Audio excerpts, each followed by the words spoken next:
Bom dia, Shabbat Shalom. Hoje nós vamos ler livro de 1 Crônicas, de 12 a 14, e Eclesiastes 12.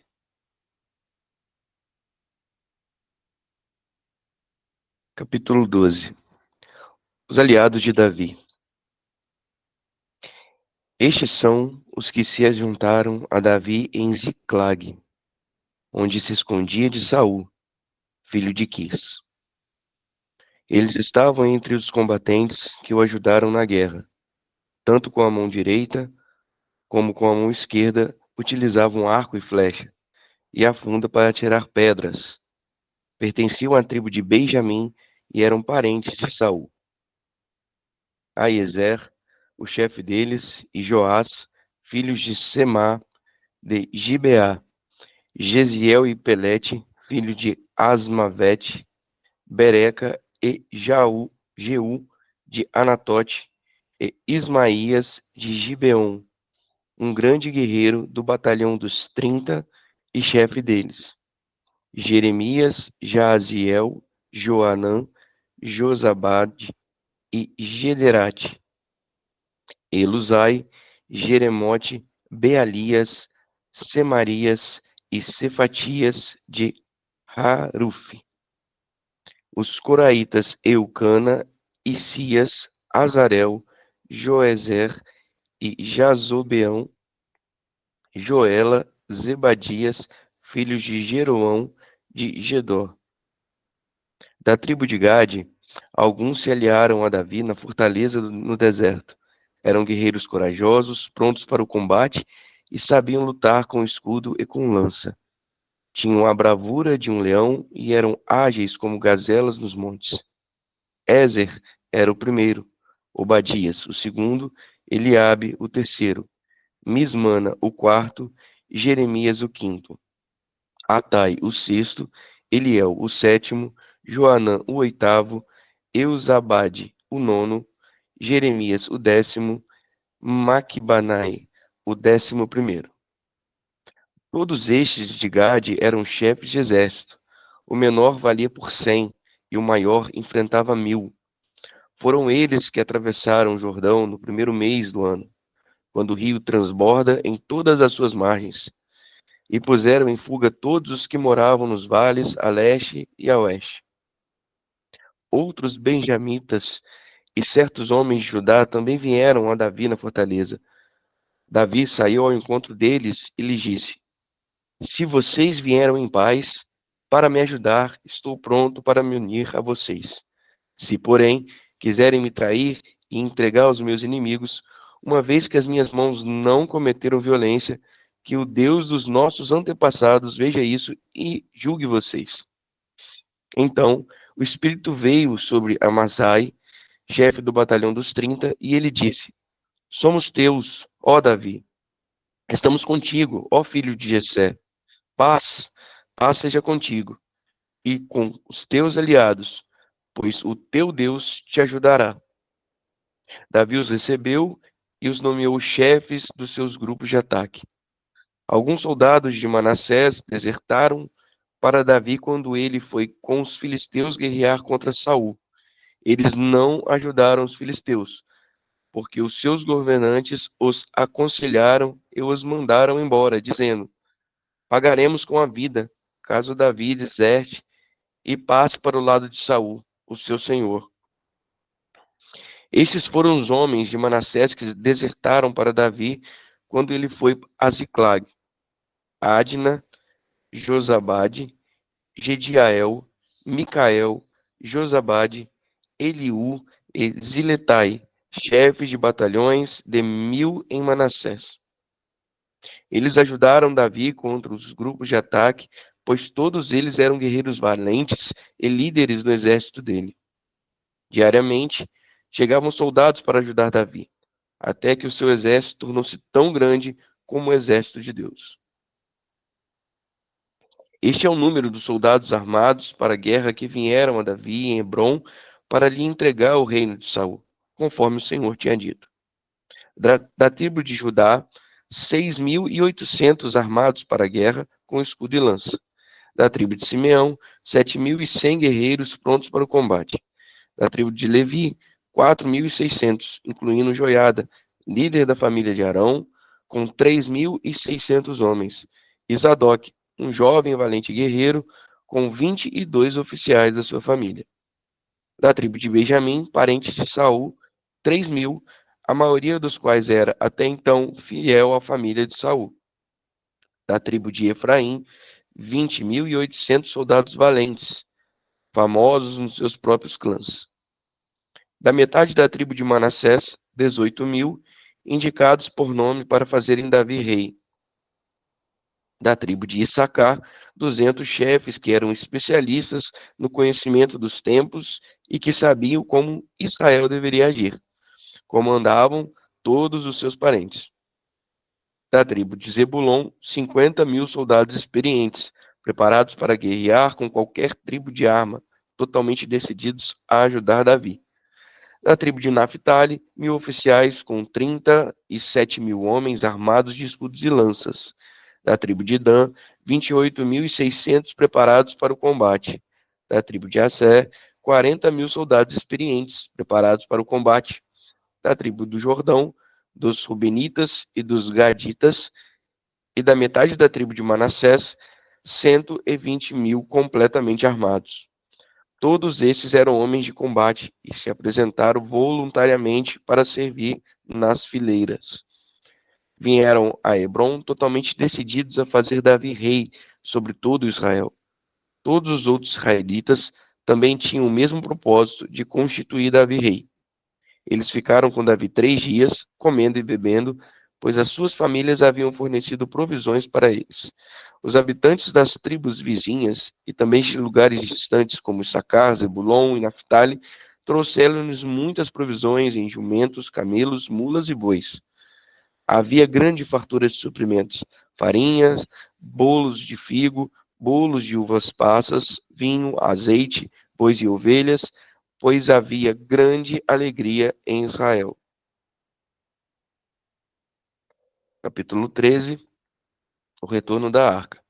Depois de consultar todos os seus oficiais, os comandantes de 1.000 e de 100, Davi disse a toda a Assembleia de Israel: Se vocês estão de acordo, e esta é a vontade do Senhor, o nosso Deus, enviemos uma mensagem aos nossos irmãos em todo o território de Israel, e também aos sacerdotes e aos levitas que estão com eles nas cidades e nos seus arredores, para virem e unir-se a nós.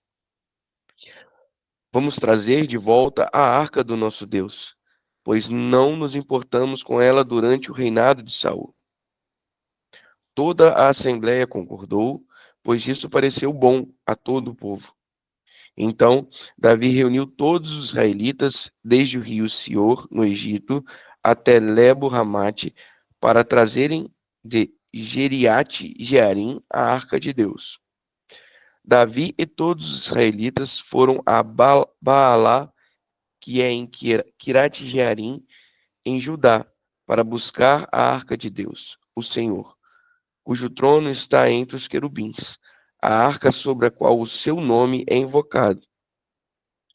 Da casa de Abinadab, levaram a arca de Deus em uma carroça nova, conduzida por Uzá e Aiô. Davi e todos os israelitas dançavam e cantavam com todo vigor diante de Deus, ao som de harpas, liras, tamborins, símbolos e trombetas. Quando chegaram à eira de Quidom, Uzá esticou o braço e segurou a arca, pois os bois haviam tropeçado. A ira do Senhor se acendeu contra Uzá, e ele o feriu por ter tocado na arca. Uzá morreu ali mesmo, diante de Deus. Davi ficou irado porque o Senhor havia atacado Uzá. Até hoje aquele lugar é chamado de Pérez Uzá. Naquele dia, Davi teve medo de Deus e se perguntou: como vou conseguir levar a arca de Deus? Por isso, desistiu de levar a arca para a cidade de Davi. Em vez disso, levou-a para a casa de Obed-edom, o giteu. A arca de Deus ficou na casa dele por 3 anos. e o Senhor abençoou a sua família e tudo o que ele possuía. Capítulo 14, o palácio e a família de Davi. Então Hirão, rei de Tiro, enviou a Davi uma delegação e também toras de cedro, carpinteiros e pedreiros, para lhe construírem um palácio. Assim, Davi teve certeza de que o Senhor o confirmara como rei de Israel e de que estava fazendo prosperar o seu reino por amor de Israel, o seu povo. Em Jerusalém, Davi tomou para si mais esposas e gerou mais filhos e filhas. Estes são os nomes dos que lhe nasceram ali: Samua, Sobabe, Natã, Salomão, Ibar, Elissua, Eupelete, Nogá, Nefeg, Jafia, Elissama, Beeliada e Elifelete.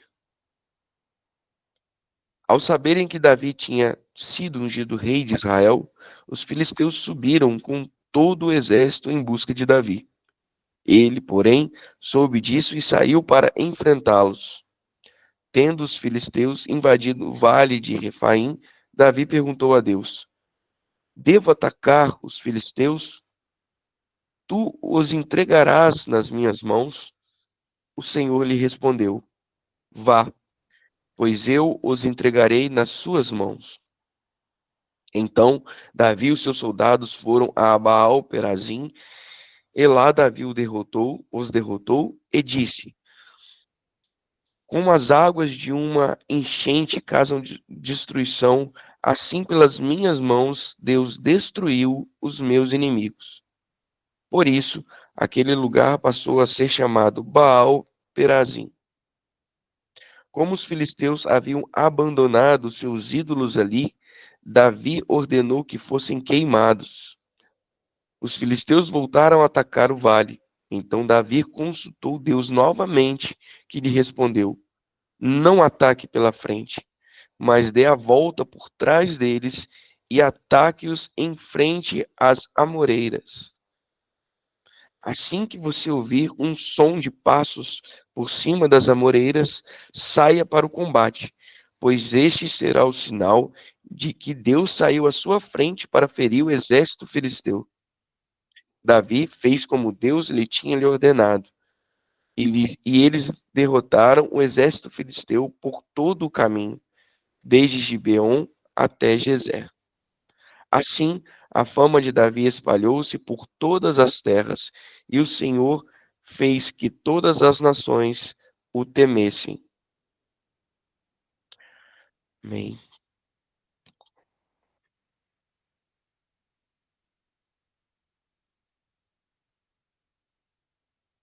Eclesiastes 12. Lembre-se do seu Criador nos dias da sua juventude, antes que venham os dias difíceis e se aproximem os anos em que você dirá: Não tenho satisfação neles, antes que se escureçam o sol e a luz, a lua e as estrelas, e as nuvens voltem depois da chuva. Quando os guardas da casa tremerem e os homens fortes caminharem encurvados, quando pararem os moedores por serem poucos, e aqueles que olham pelas janelas se escurecerem, quando as portas da rua forem fechadas e diminuir o som da moagem, quando o barulho das aves o fizer despertar, mas o som de todas as canções parecer fraco para você. Quando você tiver medo de altura e dos perigos das ruas, quando florir a amendoeira, o gafanhoto for um peso e o desejo já não se despertar.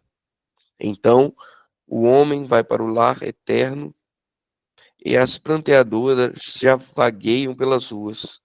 Sim, lembre-se dele antes que se rompa o cordão de prata ou que se quebre a taça de ouro, antes que o cântaro se despedace junto à fonte, a roda se quebre junto ao poço, o pó volte à terra de onde veio, e o espírito volte a Deus que o deu. Que grande inutilidade, diz o mestre. Tudo é inútil. Além de ser sábio, o mestre também transmitiu conhecimento ao povo. Ele considerou, examinou e colecionou muitos provérbios. Procurou também encontrar as palavras certas, e o que ele escreveu era reto e verdadeiro. As palavras dos sábios são como aguilhões, e a coleção dos seus ditos como, como pregos bem fixados, provenientes do único pastor. Tome cuidado, meu filho, com qualquer coisa além dessas palavras. Não há limite para a produção de livros, e estudar demais deixa exausto o corpo. De tudo o que se ouviu, aqui está a conclusão. Tema a Deus e obedeça aos seus mandamentos, porque isso é o essencial para o homem, pois Deus trará a julgamento tudo o que foi feito, até mesmo tudo o que está escondido, seja bom, seja mal. Amém.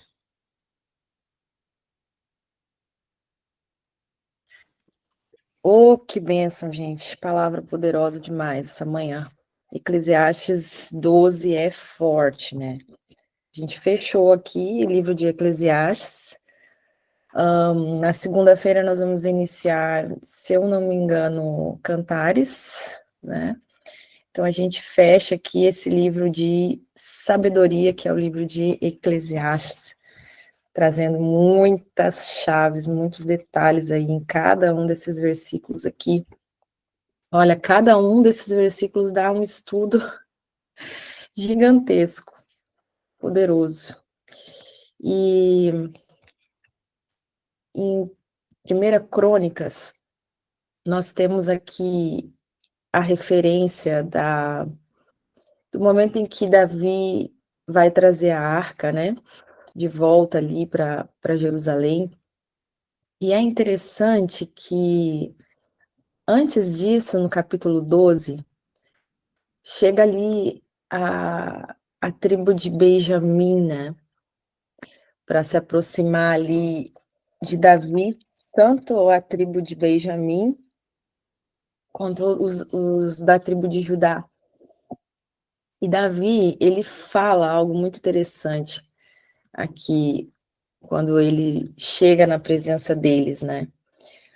Porque Davi, ele estava ali fugindo de Saul, né? Ele estava refugiado em Ziclag. E quando chega ali os homens da tribo de Benjamim, Benjamim era tribo de Saul, né? Saul veio da tribo de Benjamim. Então, quando eles chegam ali, juntamente com a tribo de Judá, Davi é da tribo de Judá. Ali a gente vê, né, aquele momento ali das tribos se unindo ali, chegando ali, diante de Davi. E Davi, ele vai e testa o coração daqueles homens ali, né? E ele vai falar, olha, se vocês vêm em paz, né? Se vocês vieram para se unir a mim, né, o meu coração se unirá o de vocês. Ele fala aqui no sentido de uma aliança profunda, né? Mas ele fala, mas se vocês vêm com a intenção de me trair, de me entregar nas mãos dos meus inimigos, que o Senhor nos julgue, né? Então, é muito tremendo isso aqui, porque Davi já estava ressabiado, né, gente? Davi estava ali no momento de tensão ali, e chega aquele povo ali junto dele, e aí ele já não, né? Qual que é a intenção do coração dessas pessoas que se aproximam, né? O que eles estão querendo se aproximando? Então, Davi vai e ele faz aqui um teste mesmo, e isso aqui mostra muita sabedoria profética, né, de Davi, quando ele vai testar ali as intenções. E a resposta foi uma resposta profética também, porque a palavra fala que Amazai, ele é revestido do Espírito Santo, né? Então é um momento de revelação ali. E aí ele vai e fala, não, nós estamos contigo, nós somos teus, Davi. Porque eles reconhecem, né, a autoridade que havia sobre Davi por meio da unção, né? Então, é algo ali que o próprio Espírito revelou isso a eles, essa autoridade que estava sobre Davi, porque o Senhor tinha ungido, o Senhor tinha separado ele, né? Então, é muito tremendo, né? Assim como Davi, ele testou os corações ali, e Yeshua, ele também conhece os nossos corações, testa os nossos corações. E é o Espírito que revela, né, a intenção dos nossos corações. E é o Espírito que confirma em nossas vidas a unção que vem do Pai, né? É muito forte isso, gente, muito tremendo aqui. E no capítulo 13, a gente vai ver sobre a decisão de Davi de levar a arca de volta, né? Ela tinha ficado muitos anos ali tinha ficado ali numa terra distante, ela estava em Kiriat Jearim, né? E depois que os filisteus devolveram ela ali, e Davi toma essa decisão de trazer a arca. Só que nesse capítulo 13 aqui, tem algo muito forte, porque aqui nos mostra que a gente não pode se achegar à presença de Deus de qualquer forma, a gente não pode lidar com as coisas do Senhor de qualquer forma, né? Então, Davi, ele tinha ali uma intenção muito boa, né? Assim como Uzá, ele colocou a mão na arca ali, né? Para tentar segurar ela, para ela não cair. A intenção dele era boa, só que não se trata de intenção. É aquilo que a gente fala aqui no Maná constantemente. O reino de Deus, ele tem os seus padrões, ele tem as suas leis, ele tem as suas regras, ele tem os seus princípios. E nós que devemos nos amoldar aquilo que o eterno Deus estabeleceu em seu reino, e não o reino se amoldar a nós. É por isso que a gente precisa buscar conhecimento do reino de Deus. O que a palavra fala? O meu povo perece por falta de conhecimento. Mas Deus deixou à disposição do homem todo conhecimento. Mas a falta da busca, a falta do interesse, muitas vezes leva ao erro, como foi o caso de Davi aqui, né? Primeiramente, quem que falhou aqui? Foi Davi. Davi falhou antes de usar. Por quê? Ele violou a Torá, ele violou a palavra. A arca deveria ser levada pelos levitas com varas nos ombros, aqui em cima, né? E isso estava escrito, está escrito.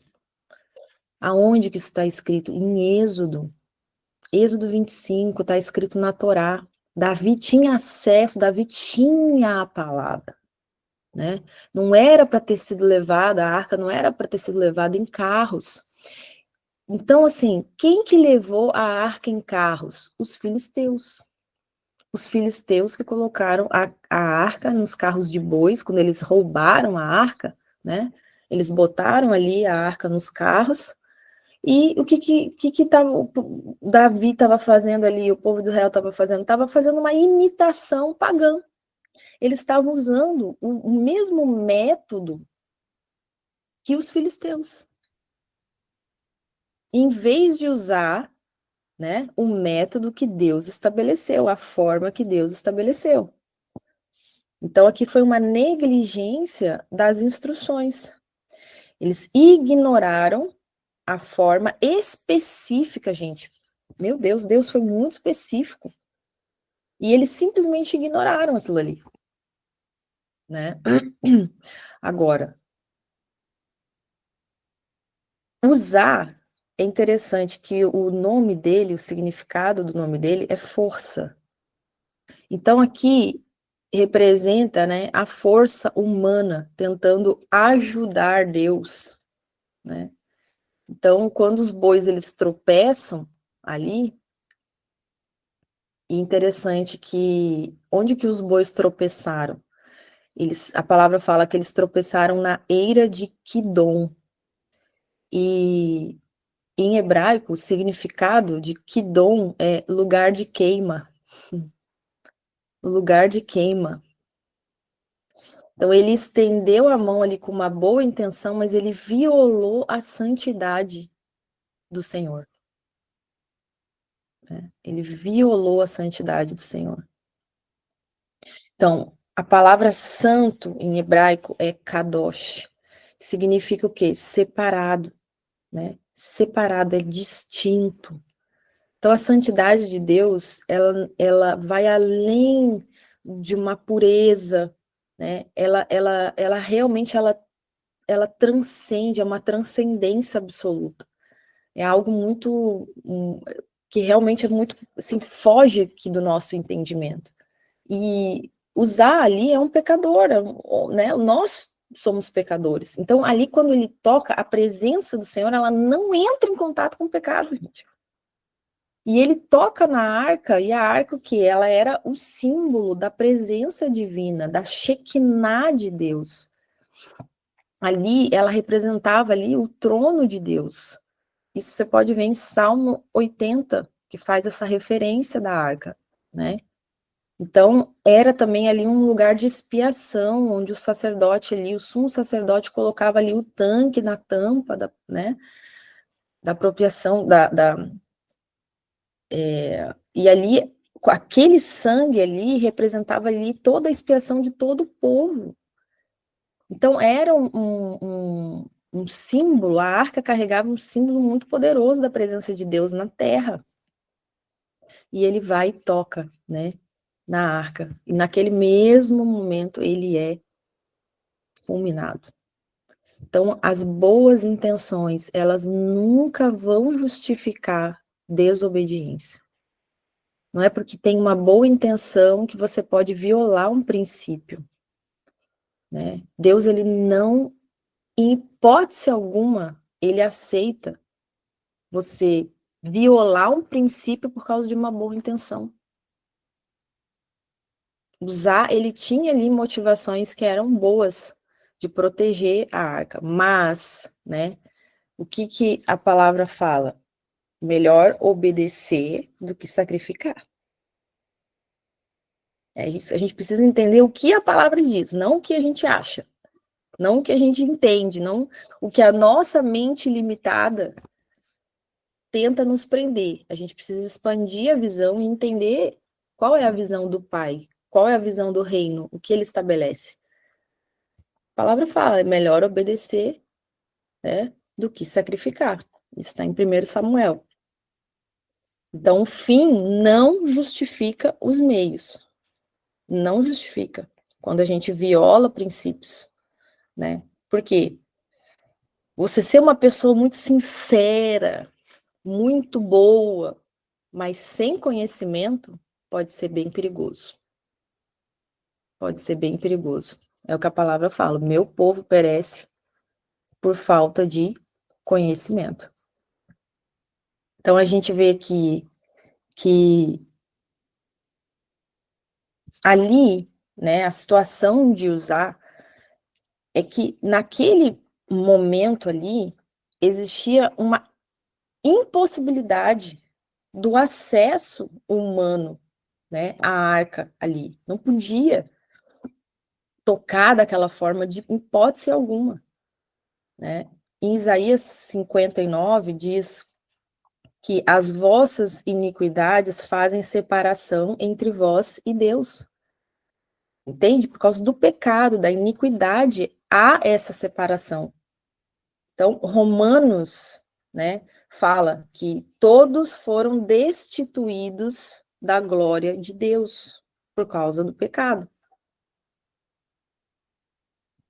Então, a gente vê que é tão poderoso o que Yeshua fez, porque Yeshua, ele tornou o nosso acesso, que era impossível, queridos, de nós nos aproximar do Senhor. Impossível por causa do nosso pecado. E Yeshua torna isso possível. E aqui já abre a nossa mente, né, para um estudo, um outro estudo ainda mais profundo. Em Hebreus 9 diz assim: mas Cristo, tendo vindo como sumo sacerdote dos bens já realizados por meio do maior e mais perfeito tabernáculo, não feito por mãos, entrou no Santos dos Santos e uma vez por todas, não por meio de sangue de bodes ou de bezerros, mas pelo seu próprio sangue, tendo obtido redenção eterna. É muito tremendo, né? Muito tremendo, muito poderoso, muito glorioso. Então, a gente vê assim que Uzá, ele tocou sem autorização na arca de Deus. E Yeshua, ele é autorizado pelo Pai, né? A gente vê que Uzá, ele morre na transgressão dele, né? E Yeshua, ele morreu pelas nossas transgressões, né? Então, é muito poderoso, muito forte. Agora, um ponto muito importante é esse estudo aqui sobre a arca, ele tem muitos desdobramentos, né? E o ponto mais importante dele é a gente entender que a gente precisa ter reverência na adoração ao nosso Deus, que a gente precisa se aproximar dele com um temor reverente, né? Não é medo, mas é um temor, reconhecendo a grandiosidade, a autoridade dele.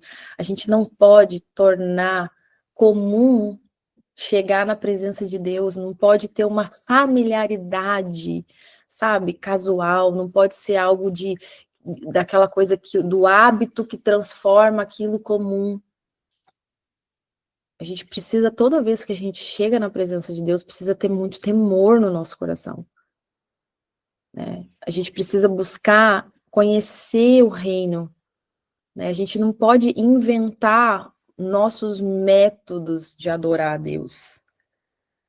Mas a gente precisa seguir os princípios bíblicos, aquilo que a palavra nos dá. Está tudo já estabelecido. Está tudo estabelecido. Queria, para a gente fechar, falar aqui um pouquinho sobre Eclesiastes. Esse livro aqui muito tremendo, muito poderoso, e ele fecha aqui de uma forma bem forte, né? Ele vai trazer todo um contexto aqui que é muito profético, né? Muito profético. Quando ele fala do fio de prata, né, ele está dizendo, olha, quando chegar, né, antes de chegar a tua hora, né, abre os teus olhos e reconhece, lembra-te do teu Criador, reconhece, né? Então, esse homem que foi um homem que recebeu uma sabedoria sobrenatural, né, ele falha de uma forma muito trágica, né? E mesmo tendo a sua sabedoria, ele falha de uma forma terrível. A gente vai ver como Salomão se desvia de uma forma terrível, né? Por quê? Porque ele tinha sabedoria, ele tinha o conhecimento, é ainda pior, né, gente? Mas ele tinha e sempre teve o seu livre-arbítrio, o poder da sua escolha, né? Esse é o ponto. Porque às vezes você tem o conhecimento, você tem a sabedoria, mas você escolhe fazer aquilo que é mal aos olhos do Senhor, que desagrada ao Senhor, né? E no final da vida de Salomão, e ele não viveu muito não, gente. A palavra fala que ele morreu aos 60 anos, né?